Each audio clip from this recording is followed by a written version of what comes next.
Hello, John. Hello, Oliver. So I was in Enniscorthy recently and I took a few pictures. It's a lovely town. Do you know it? It is a lovely town and a hilly town. It is, yeah. Hills on both sides. Yeah.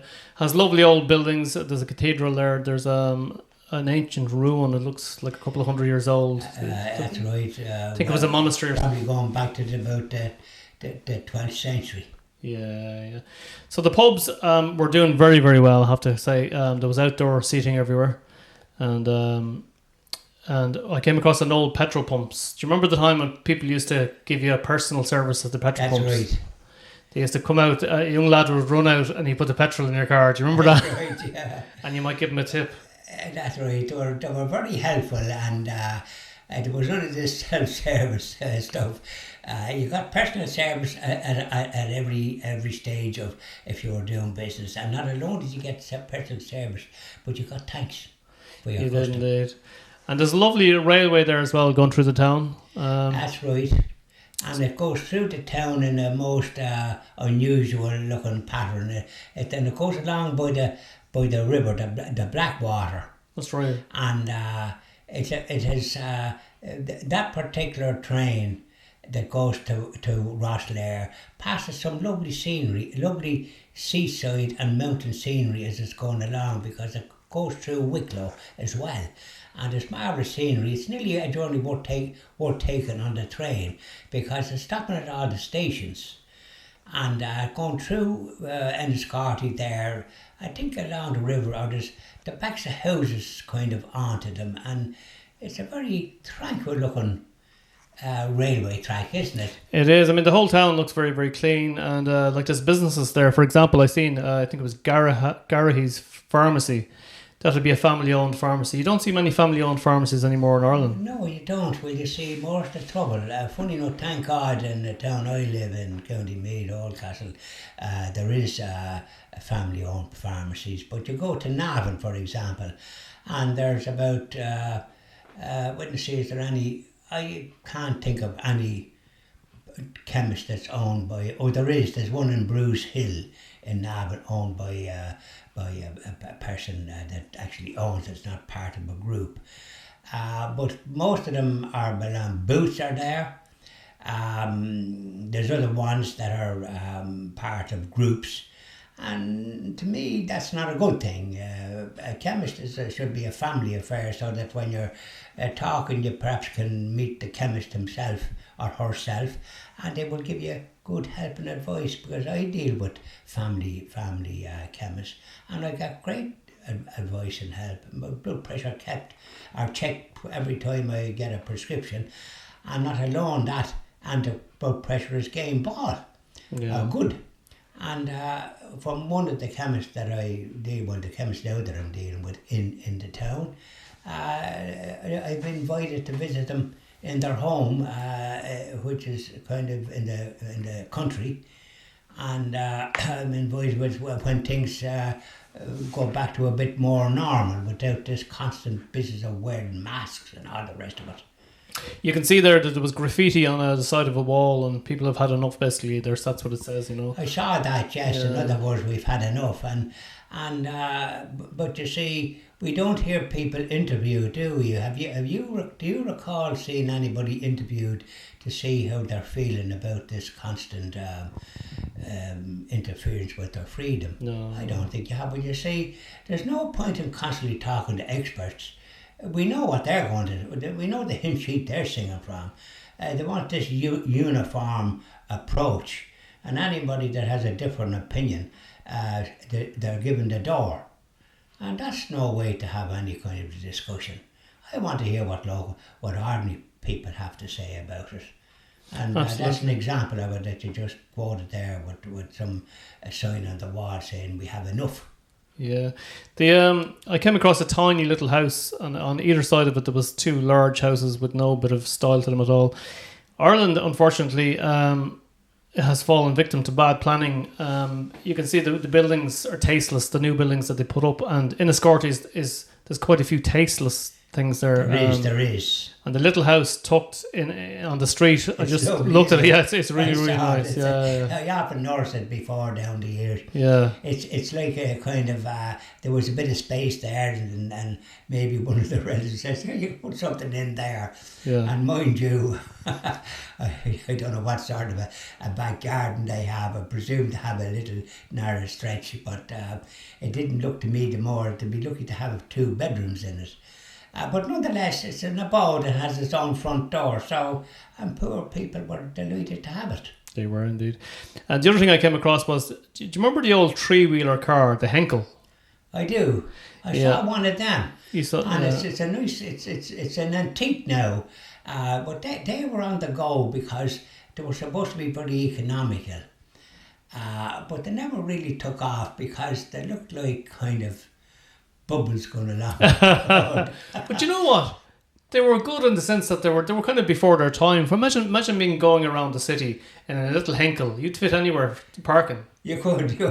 But 2 wheels in the front and 1 in the back. And it looked like a kind of maybe it was on the frame of a bicycle, a bit of a shelter put around it, if you like to keep the rain off you. But certainly you would be very nervous driving one of them now in the urban areas with the traffic because they mightn't see you.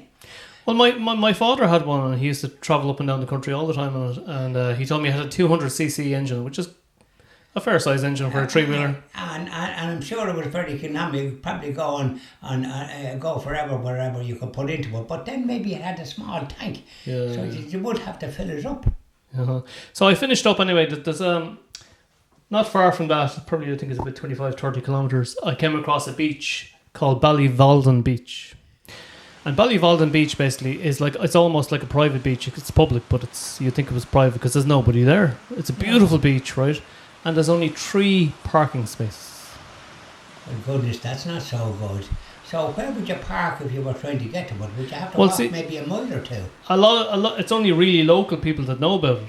You see. So I asked somebody what's a nice beach, and they said head down to Ballyvalden, but just bear in mind that there's only 3 car parking spaces. So when I arrived, there was only 1 car there, so I got a space. So they're not availing of that lovely amenity because there's nothing better than sea air. Yeah.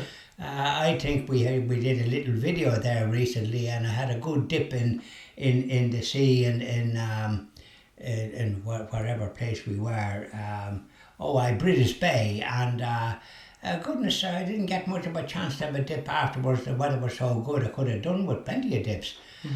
Because the heat was only massive, but now it's gone, and it might be a bit chilly getting in for a dip. It might be, absolutely. There's a bit of a wind there to blow the head off you, and quite cool. But we're more used to that type of weather than the heat wave that we had there for a few weeks. Absolutely. So that was so overall a very positive visit to Enniscorthy. It was well worth it, and it's a very impressive town. It has its railway. It has obviously the boats coming in and out the harbour. It's a heritage town as well, because I'll tell you, there's the remains of a monastery there in the town. That would have been a great focus for people to get, because they developed the agricultural way of looking after the land. They did so much good that we never hear about. They developed the agricultural aspect of land and husbandry and how to grow stuff and look after animals, etc. And also, and they trained people so that you might say the farmers developed the know-how through the influence of monasteries. You don't hear about this, do you? Absolutely. No, but they did. And of course, the people in the monasteries were by and large very good. Don't forget we had monasteries in this country going back to the 4th and 5th centuries after St. Patrick came to the country. And there's the remains of one there in Enniscorthy, and the remains of ones scattered throughout the country, because when the Reformation took hold in England, and it wasn't so much for to instruct people in a new spiritual life, it was to persecute the unfortunate defenceless monks and those monasteries spread throughout this country and in Britain.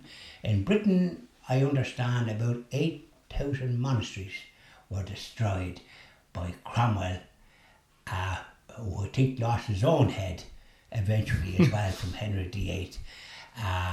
The man was gone mad with whatever was wrong with him. He was murdering women that he was married to and then beheading them. So he was the one that started this new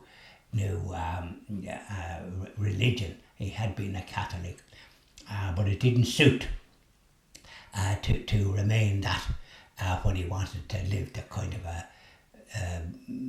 terrible lifestyle that he chose to live, but in the process destroyed the marvellous tradition that the monasteries gave to the local people. After they were destroyed, a lot of starvation occurred in that country, and the same in this country, because the monasteries provided great service to the local communities. So we owe a great debt of gratitude to them, but the Tyrant doesn't know that sort of thing.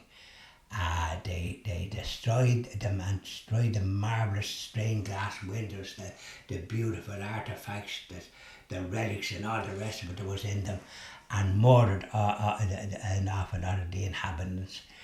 I just noticed recently, as we're talking about Enniscorthy, there was a famous priest there, Father Murphy, Vinegar Hill.